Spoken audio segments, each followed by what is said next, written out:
Bonjour à toutes, bonjour à tous. Nouvelle déconvenue pour l'AS Saint-Étienne face à l'OM le week-end dernier. Mais les Verts ont l'occasion justement de se rattraper face à Angers le week-end prochain. Pour votre avant-match, je suis toujours en très très bonne compagnie avec Sylvain Green Prospect. Comment vas-tu aujourd'hui? Écoute, ça va un peu mieux que samedi soir, un peu mieux que dimanche, un peu mieux que lundi. On digère doucement la déconvenue du Vélodrome. Et puis évidemment, on attend la suite, comme souvent. Romain, comment vas-tu? Tu t'es remis de la grosse défaite 5-1?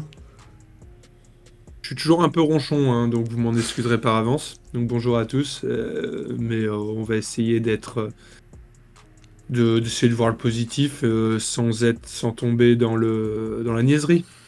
Hmm, c'est ça, et puis donc une rencontre que l'on débriefera évidemment, mais avant, on va revenir sur la forme de notre adversaire du jour, puisque les Verts, du coup, affronteront Angers, comme je le disais, ce samedi 22 février à 19h au stade Geoffroy Guichard. Retour à domicile pour les Verts. Aujourd'hui, donc, on a notre intervenant du jour, donc Antoine Raguin, journaliste pour Ouest France, qui revient sur la forme du SCO d'Angers. Je vous laisse écouter cet extrait. Le SCO fait plutôt une bonne saison avec la victoire à Reims la semaine dernière. Ils ont 8 points d'avance sur Saint-Etienne. Donc, c'est clair et net. En cas de bons résultats de victoire à Saint-Étienne, le SCO serait quasiment maintenu. Ils auraient 11 points d'avance sur Saint-Etienne à 11 journées de la fin. Donc, on va dire que le maintien, il est quasiment acquis. Cette saison, c'est une belle surprise, hein, pour un promu, pour le promu Angevin, hein. On s'attendait pas du tout à ça, notamment après un départ raté, hein, après la 6e journée, une grosse défaite contre Reims 3-1. On les envoyait même tous en Ligue 2. Et ensuite, il y a eu un changement de cap au niveau du travail. C'est tout de suite parti après cette défaite contre Reims, nul à Marseille, nul à Toulouse, victoire Saint-Étienne, victoire Monaco. Et puis voilà quoi. Puis le SCO contre les équipes du bas de tableau est très très en forme. Ils s'en sortent très bien. Ils prennent des points quasiment à chaque fois. Donc forcément, quand tu joues le maintien, c'est un sacré avantage. Alors on retiendra évidemment la phrase un maintien quasiment acquis pour une équipe angevine 11e de Ligue 1 qui sont sur une bonne dynamique, puisque je le rappelle, ils ont acquis 7 points sur les 5 derniers matchs. Ils ont un écart de 8 points avec la zone de relégation, donc avec Saint-Etienne, et reviennent d'une victoire 1-0 face à Reims. Sur les 5 dernières rencontres, les Angevins ont remporté deux matchs et ils se sont inclinés donc à 2 reprises face à l'OM et face à Lens. Alors Angers, c'est un récent promu, tout comme l'ASS. Sylvain, est-ce que tu penses que les Verts seront à la hauteur d'Angers ce samedi? S'ils seront à la hauteur d'Angers, mais une chose est sûre, c'est qu'il faudra l'être, parce que contrairement à Angers, il y a une forme d'urgence qui est en train de s'installer chez nous. Angers a fait des points qui sont importants dans la quête du maintien. Voilà. Aujourd'hui, nous, on n'a pas le droit de passer à côté de ce match. Eux, s'ils venaient à perdre, peut-être que la situation serait peut-être un peu moins dramatique, entre guillemets. Voilà, quand on voit la situation dans laquelle on était avant le match aller où Angers comptait 8 matchs, avait 4 nuls et 4 défaites et sont venus s'offrir leur première victoire de la saison contre nous, aujourd'hui les dynamiques sont totalement inversées, la situation est bien différente et on constate quand même que comme l'a justement dit l'intervenant, Angers n'est plus très loin d'avoir acquis son maintien et je pense qu'on ne peut plus Hop, je vais Ouais, prendre la Romain. suite parce qu'on a perdu Sylvain. Pour prolonger ce que Sylvain disait, oui, Angers, à la différence de Saint-Etienne, bon, c'est une équipe qu'on connaît très bien, hein. C'est une équipe qui l'année dernière, c'était notre premier rival. On s'est mené une course pendant plusieurs semaines, plusieurs mois pour pouvoir monter. C'est pas un effectif qui est impressionnant. Il l'était déjà pas l'année dernière, à mon sens. Mm. Mais c'est un club qui travaille de manière cohérente, en tout cas du point de vue sportif. Ça s'affole pas, ça fait confiance à un entraîneur, Alexandre Dujeu, qui arrive à faire avec les moyens qu'il a. Et c'est une équipe qui dégage une force collective qu'on a déjà pu constater l'année dernière. Alors oui, on va me citer un Imad Abdelli, on va me citer un Esteban Le Paul, des joueurs qui feraient le plus grand bien à Saint-Étienne, c'est pas le Mm. sujet, mais c'est pas forcément une équipe qui a pléthore de talent. Mais par contre, ils ont quelque chose que nous n'avons pas pour l'instant, qu'on a eu l'année dernière, mais qu'on n'a pas retrouvé en Ligue 1, c'est un collectif sur lequel tu as des certitudes. Un collectif, eux, ils peuvent voyager. À l'extérieur, ils ont pris des points, ils ont fait des coups. C'est un collectif qui est capable d'accrocher certaines équipes comme Monaco, notamment. Euh, voilà, donc Alors on y reviendra, mais pour moi, c'est vraiment. Ils ont des certitudes à ce Mm. niveau-là. Donc Pour toi, après, dis-moi. c'est la confiance qui fait la différence entre Saint-Etienne et Angers actuellement, le fait qu'ils soient sur une bonne dynamique font qu'ils sont une marche au-dessus de Saint-Etienne, ou tu vois quand même deux adversaires au même niveau Effectivement, oui, ils ont pu reprendre de la confiance parce que voilà, parce qu'ils ont eu des résultats il y a que ça, on peut dire. Le reste, c'est de la poésie, hein. Il y a que les résultats qui comptent pour reprendre de la confiance, hein, et c'est ce qu'Angers a fait. Aujourd'hui, est-ce qu'il y a que la confiance? Je sais pas. Je pense qu'il y a aussi une continuité dans leur effectif, un recrutement qui a été relativement intelligent l'été dernier, même si j'étais loin, très très loin d'être confiant pour eux. Pour moi, le Bordelais, Biumla, qui sont allés chercher, je l'avais pas vu très brillant du côté de Bordeaux et il me surprend. C'est devenu l'artelier derrière. Ils sont arrivés à conserver Abdelli, ils ont pas recruté de numéro 9, mais Stéban Le Paul confirme, et c'est vraiment le virage qu'ils ont pris quand ils ont Mm. commencé à gagner, c'est quand Stéban Le Paul a pris le lead à la pointe de l'attaque. Voilà. Donc c'est à la fois de la confiance et de la rigueur. Angers, c'est peut-être pas ultra sexy, mais n'empêche que ils arrivent à tenir un match en étant solides derrière. Quelque chose qui nous manque, nous, et ça nous manque terriblement. Ça nous manque Mm. terriblement parce que tu sais que nous, on peut pas subir. Et quand on a essayé avec Olivier Dalloglio, ça s'est souvent mal terminé avec des grosses déconvenues parce que dès qu'on prend un but, on explose. Ce qui n'est pas le cas d'Angers du tout. Mm. Ouais, c'est clair. Puis surtout des Verts qui sont de retour à domicile aussi.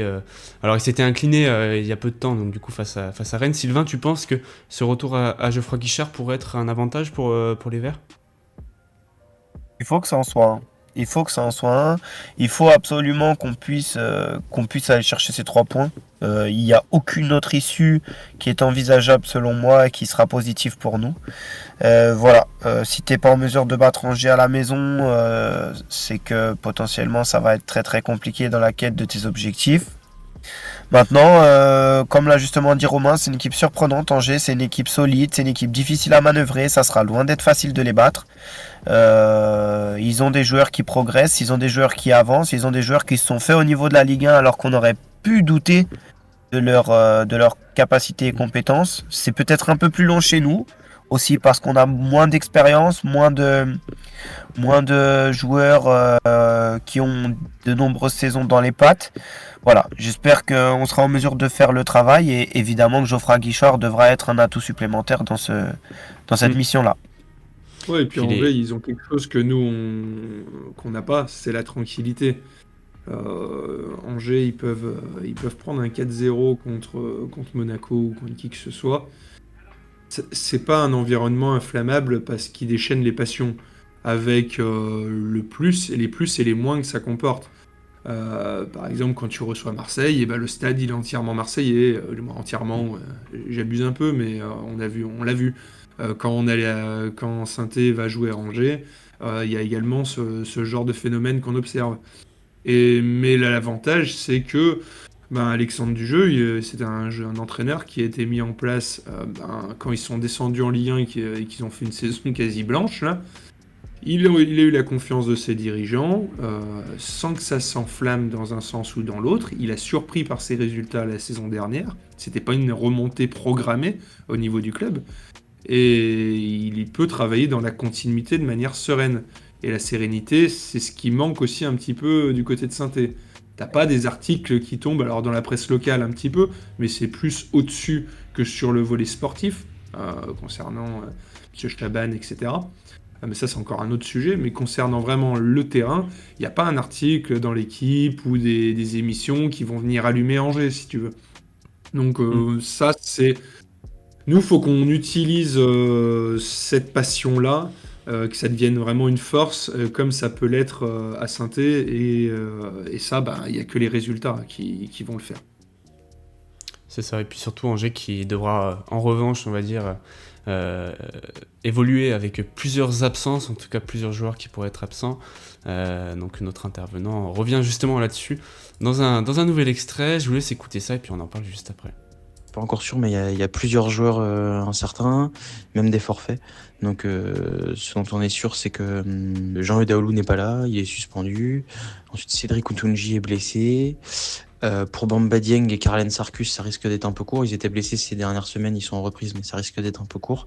Et ensuite, il y a plusieurs incertains qui sont Imad Abdelli, qui a pas joué le week-end dernier, Emmanuel Biyoumla, qui n'a pas joué le week-end dernier, ils sont tous les deux touchés aux adducteurs.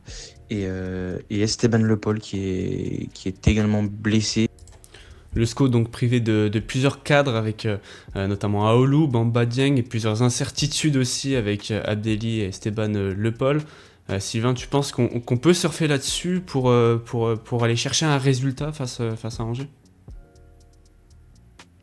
Pas forcément, on va pas cracher sur ça, hein. Surtout Esteban Le Paul qui est quand même en pleine bourre ces derniers matchs. Il marque but sur but.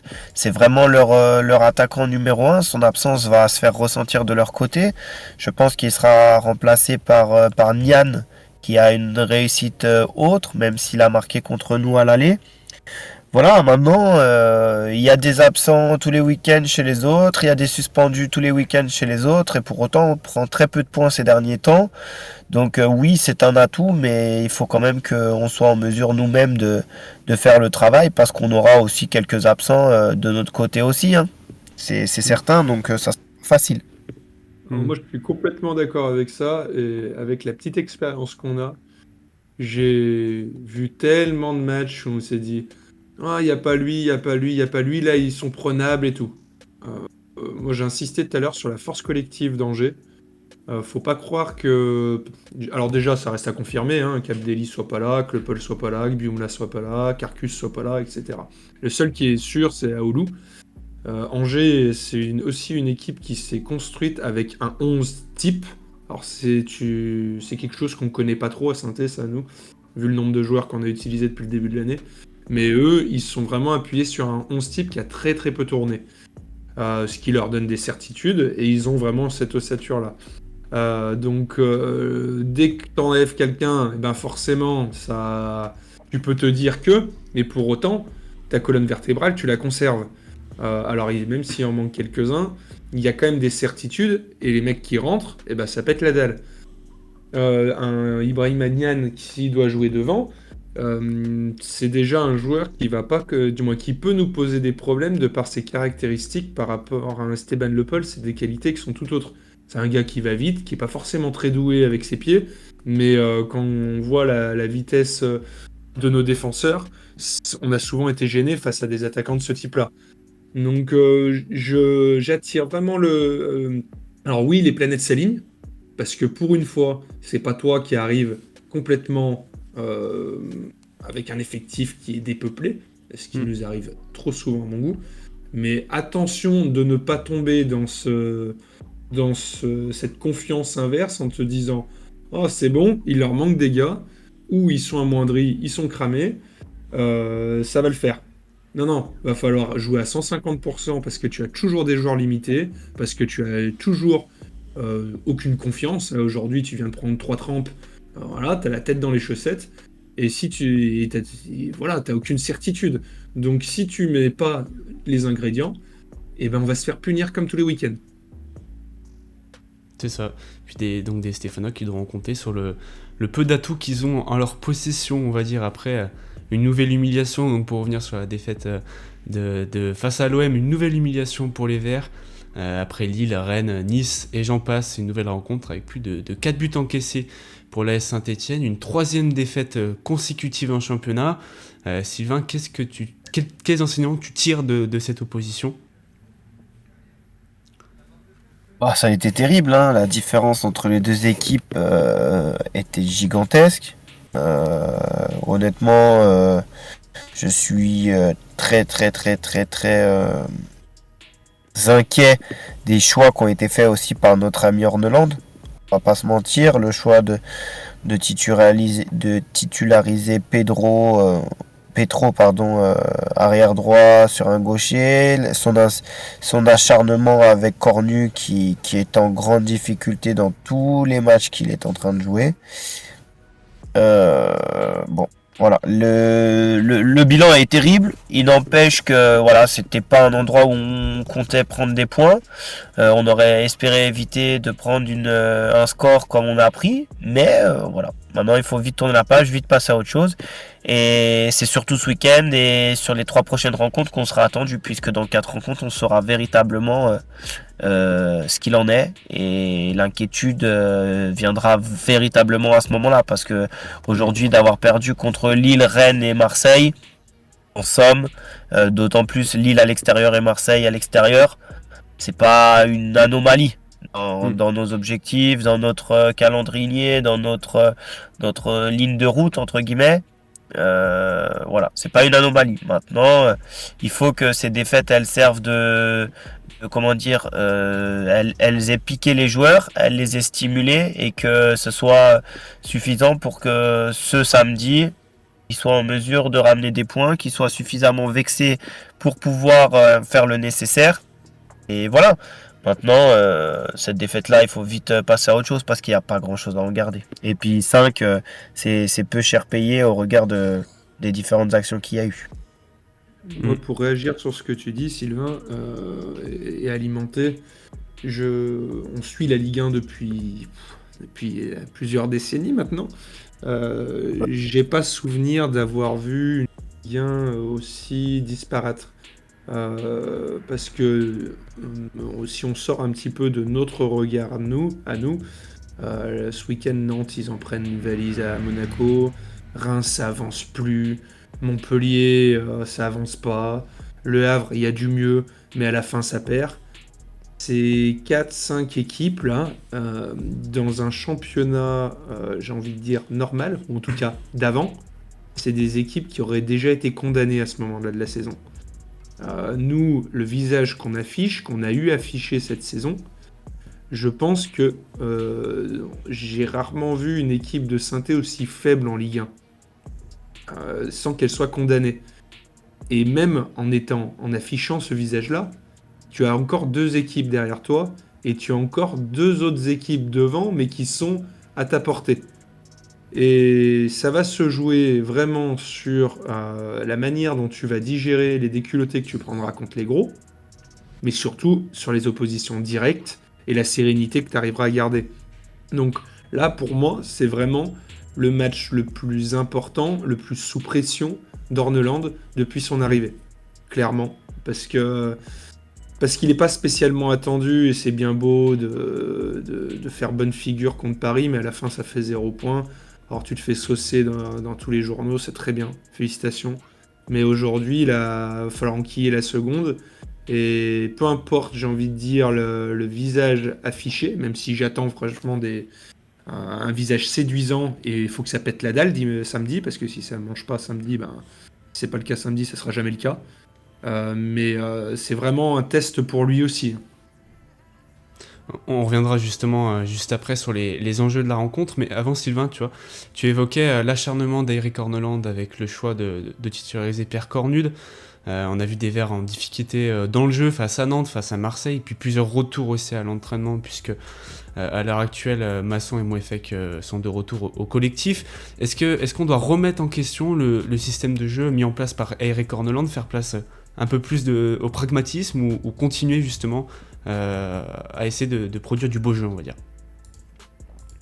Ah, c'est une vraie question. C'est une vraie question actuellement. Pourquoi? Parce que on a limogé Olivier Dalloglio parce que justement son style était peut-être un peu trop simpliste, pas assez, pas, qui ne faisait pas progresser les joueurs, etc. Et puis du coup, on a fait le grand écart. On a pris Orneland qui a des principes de jeu un peu plus définis, qui est dans une idée de jeu offensive, résolument attractive même, je dirais. Mais malheureusement, il faut aussi se confronter à la réalité qui est celle de faire des points et de se maintenir. Mm. Aujourd'hui, on va pas se mentir, si la SSE redescend en Ligue 2, ça sera un échec. Ça sera un échec pour la saison numéro 1 de Kilmer.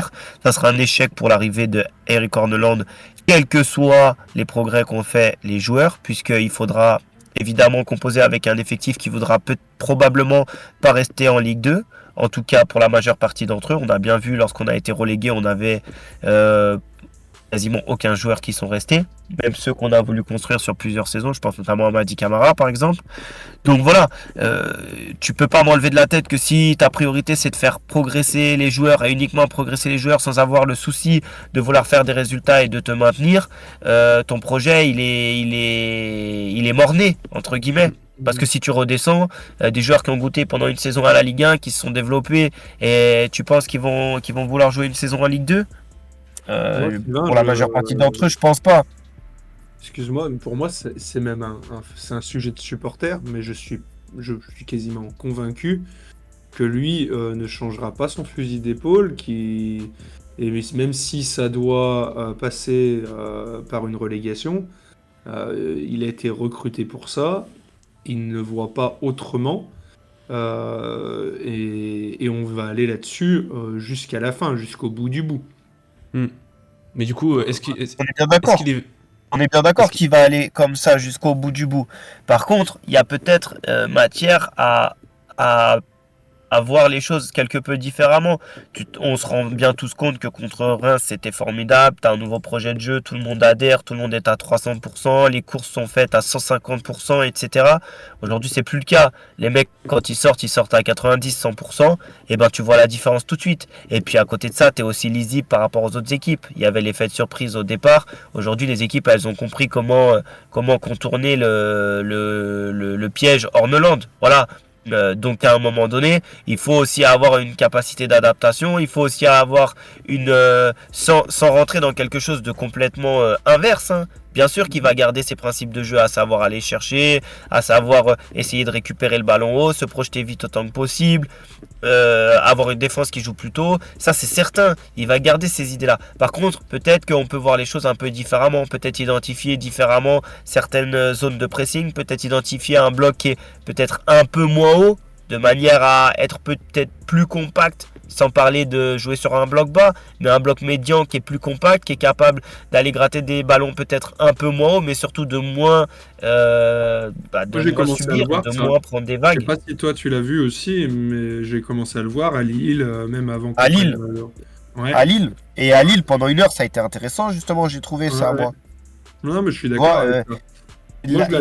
Moi, je te demande pas, moi, je le demande pas de se pervertir, hein. En Hollande, c'est pas l'idée. L'idée, c'est qu'il garde ce qu'il fait de bien. Maintenant, il y a peut-être un juste milieu à trouver à ça. On est passé d'un extrême à un autre. Voilà, c'est peut-être aussi difficile pour les joueurs de passer d'un extrême à un autre. Donc peut-être trouver un pseudo intermédiaire. De manière à ce qu'on puisse ne serait-ce que faire des points, retrouver de la confiance, et puis voilà, parce qu'aujourd'hui les derniers matchs ils sont terribles, hein.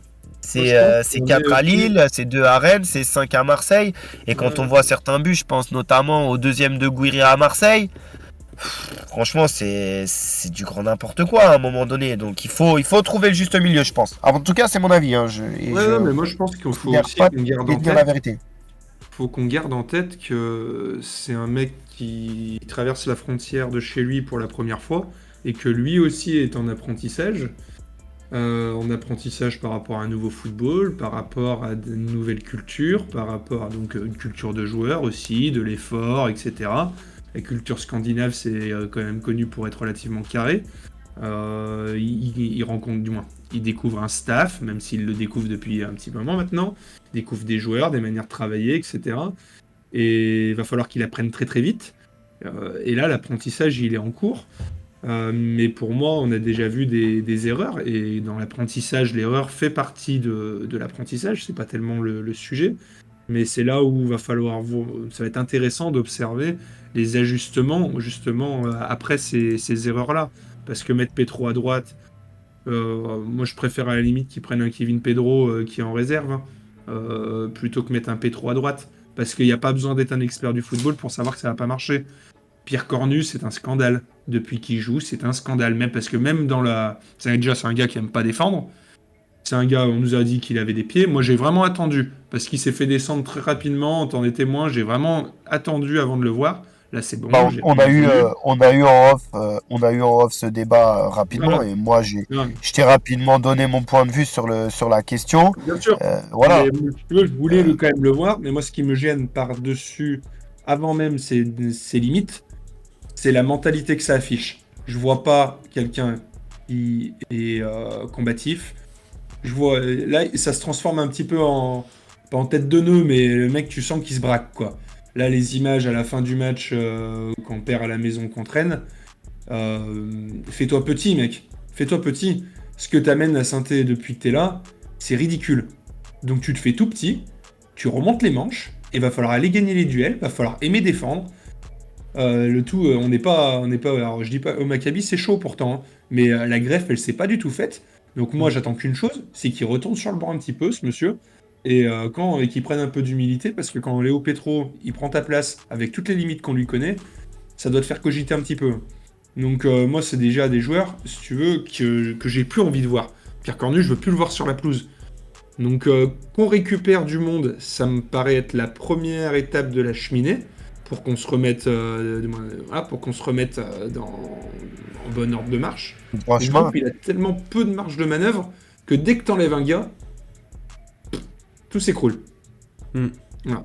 Donc, voilà, c'est simplement ça. Donc, Hornland très attendu et les joueurs réaction aussi très attendue. Comme tu disais, se et remettre puis dans...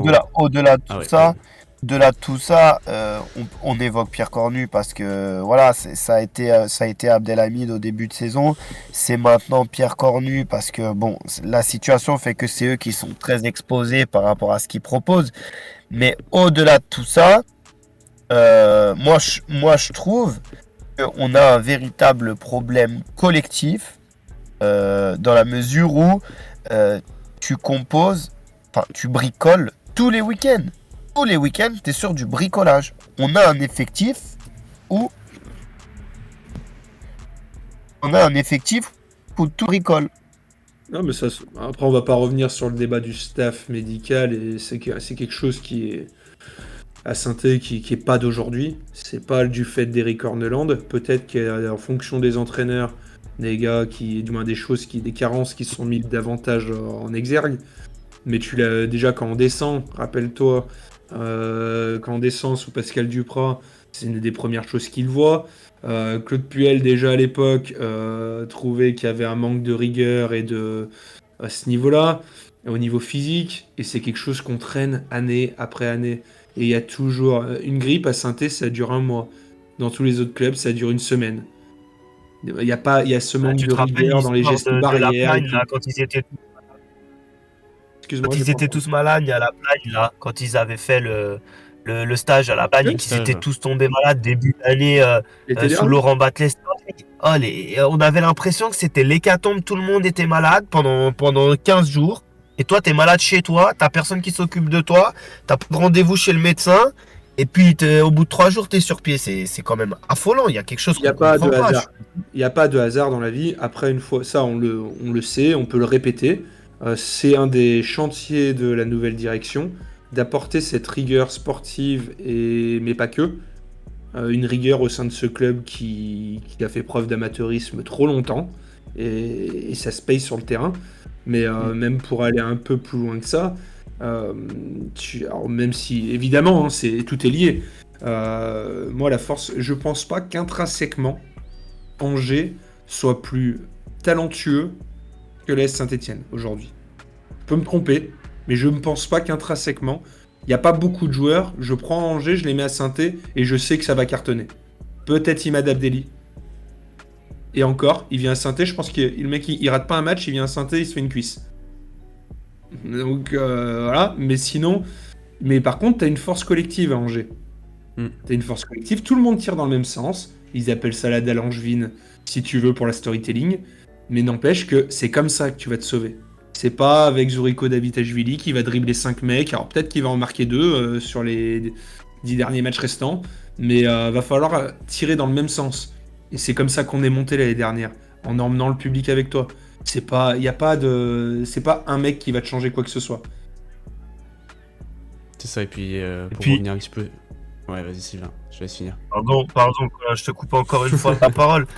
Et puis au-delà de tout ça, il faut quand même se dire que quand tu es en train de lutter, avec tout le respect que j'ai pour eux, hein, attention, mais quand tu es en train de lutter avec Le Havre, qui est au bord du gouffre financièrement, avec Angers, Montpellier, qui sont à 2 doigts de mettre la clé sous la porte, et en janvier, Angers, ils pouvaient plus payer certains salaires, ils ont dû faire un emprunt. Enfin, je sais pas si on se rend compte du championnat dans lequel on est en train de combattre. C'est de la folie. C'est de la folie. On est l'AS Saint-Étienne. On n'est pas un club qui remonte de Ligue 2, qui doit se sauver coûte que coûte. Et pourtant, on a l'impression que c'est normal. On doit gagner. Notre histoire, elle est toujours écrite comme ça. Tu dois monter au fin fond des playoffs à 10 contre 11. Tu galères pendant 120 minutes. Tu vas aller chercher ton maintien ou ton barrage ou ta relégation jusqu'au fin fond de la 34e journée. Et c'est toujours comme ça. C'est toujours écrit de cette manière à l'AS Saint-Étienne. Et on joue toujours avec la limite de la limite. Et puis on tombe, on dit on est relégué en Ligue 2. Vous inquiétez pas, on va vendre le club. De toute façon, on vous met une lettre. Que le club il est vendu 2 ans plus tard de la lettre. C'est pas grave, on prend tout le monde pour des imbéciles. Mais ça, c'est insupportable. C'est insupportable. Et le désamour qu'on est en train de créer chez certains supporters, moi je pense aux générations, nos pères, nos grands-pères, qui ont été des grands supporters de la SSE, qui ont fait les voyages partout en Europe, ils ne supportent plus cette situation. Ils ne supportent plus ce foutage de gueule permanent. Oui, mais je pense aussi que nous-mêmes, alors les dirigeants et nous-mêmes, on a sous-estimé, et pourtant on baigne dedans. On est au courant de ce qui se passe, mais on a sous-estimé l'état du chantier. Parce que tu me dis, on est l'AS Saint-Étienne. L'AS Saint-Étienne, ok, c'est bien, c'est un nom. Mais aujourd'hui, il y a des choses qui n'ont pas été faites. Et on le sait. Je parlais de rigueur. Il y a plein de choses où tu dois grandir. Et le nom, ça ne fait rien. Aujourd'hui, ça ne fait vraiment rien. Et tu vaux pas mieux que Montpellier, que Angers, au contraire, que Nantes, qui est un bordel constant. Voilà. Et c'est ce chantier-là. On a pensé qu'en amenant 3 mecs, Famille, Gazidis et Rosenfeld, hop, 2 mois plus tard, ils allaient poser un peu de pactole au mercato et ça allait le faire. Non, je pense que oui, il y a eu des manques au mercato. Les 2 mercatos ont été ratés, mais il n'y a pas que ça. Il n'y a pas que ça. C'est que dans ce club, les fondations n'y sont pas. Et aujourd'hui, nous, on voit avec notre regard de supporters et Kilmer, je pense qu'ils ont découvert aussi beaucoup de lignes à ajouter dans leur chantier qui n'étaient pas du tout identifiées au début. Et ça, d'ailleurs, c'est pour moi clairement une faute. Quand tu achètes un business, tu dois te rencarder avant. C'est pas tu découvres tout. Alors, que tu découvres des cadavres dans les placards, c'est un peu normal quand tu achètes une nouvelle entreprise, une nouvelle maison, quoi que ce soit. Mais si tu te renseignes pas sur le quartier, sur le voisinage et un petit peu sur l'activité, excuse-moi, t'as l'impression qu'ils découvrent la Ligue 1. Ils découvrent la Ligue 1, ils découvrent complètement Saint-Étienne. Et c'est pas en mettant 3 mecs en télétravail que tu vas tout résoudre, d'autant plus en si peu de temps. Voilà. Après, le reste, j'ai envie de dire, notre chance, j'insiste vraiment là-dessus, pour moi, c'est une chance, c'est que tu tombes sur une année où tu as des équipes qui sont à la dérive complète. Dans un championnat normal, tu serais déjà dernier de Ligue 1 et on ne parlerait plus de potentiellement se sauver. Aujourd'hui, l'objectif pour moi, il faut que ça soit clair, c'est les barrages. Si tu peux aller au-dessus, c'est super, c'est top. Mais vise les barrages, va te sauver en combattant, et voilà. Là, la réalité, elle est là. T'as 5 places, Il y a Allez, 5 je te signale. équipes pour 2 places. Ouais, Colin, vas-y. Ouais, pardon. Et justement, pour se recentrer un petit peu sur la rencontre, c'est un match relativement important pour les Verts, justement, dans la course au maintien. Comme tu le disais, la victoire paraît un peu non négociable pour lancer une bonne série, puisque les Verts sont 16e du championnat. On va dire qu'ils ont été, comme tu disais, ils sont à 18 points, ils ont été sauvés de peu par les résultats justement de ses concurrents en maintien.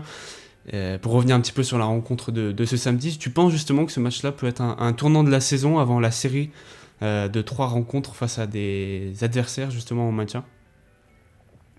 Non, si tu me parles à moi, oui, évidemment. Après, j'ai envie de dire, arrêtons de regarder trop loin. Regardons semaine après semaine. Le foot, ça va tellement vite. Demain, Mikel Nadé se fait une grave blessure. Je n'aurai plus du tout le même discours. Ça va trop vite.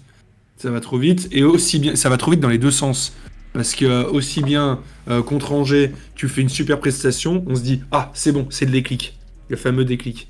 Là-dessus, prenons déjà ce match. Ce match, il faut le gagner. Il n'y a pas d'autre, il n'y a pas de débat. Voilà. Est-ce qu'il faudra s'enflammer après? Non. Faudra recevoir Nice, parce que derrière, si tu en reprends 4 à la maison contre Nice, et j'aimerais bien avoir un petit peu d'orgueil, parce qu'on en a quand même pris 8 là-bas. Donc, mais on va prendre chantier après chantier. Gagner contre Angers, c'est impératif. Avec la manière ou sans. Eux, ils vont rester derrière, je pense, et ils vont nous piquer en contre. Voilà. On sait à quoi s'attendre. Maintenant, il n'y a plus qu'à. Sylvain, pour toi, c'est l'occasion de lancer une bonne série, de l'emporter, au moins de prendre le point du nul face à Angers? J'aurais du mal à me contenter du point du nul, je vais être transparent avec toi. J'aurais du mal à me dire que c'est une bonne opération, quel que soit le scénario, hein. Voilà, même si tu prends carton rouge, t'égalises à la 95e, je ne sais quoi. Voilà. C'est le match. C'est, comme l'a justement dit Romain, c'est le match le plus important pour Orneland depuis qu'il est arrivé. On n'a pas le droit de passer à côté. Et c'est tout. Enfin, il n'y a pas besoin de faire des grandes jérémiades. C'est le tournant de la saison, le match le plus important de la saison. Il faut gagner samedi. Il faut lancer cette dynamique et point à la ligne. C'est ça, une rencontre importantissime, on peut le dire, pour lancer justement cette série de matchs face à Angers, Le Havre et Montpellier.